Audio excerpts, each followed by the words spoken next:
Hindi naman nire-require ni God na maunawaan natin lahat. Ang kanyang ire-require sa atin is to trust Him completely. He is, after all, God in control.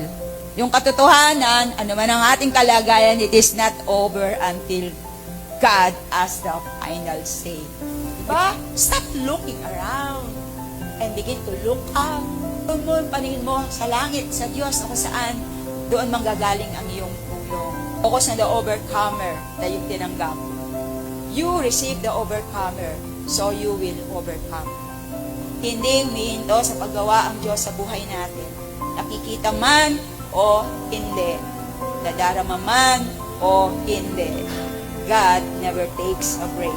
Hindi lang kayo iniligtas ng Diyos, ibinilang pa kayong mga anak ng Diyos. Sa palagay ninyo, meron kayang bagay na kailangan ninyo para siya'y mapapurihan sa inyong buhay na hindi niya ibibigay? Ang Diyos ay tunay. At tunay ang kanyang pangako at tunay ang kanyang mga gawa. So since God is for us, who can be against us? It doesn't imply wala ng pagsubok, wala ng pain. Pero ang lahat ng ito, hindi mananay dahil kasama natin ang Diyos.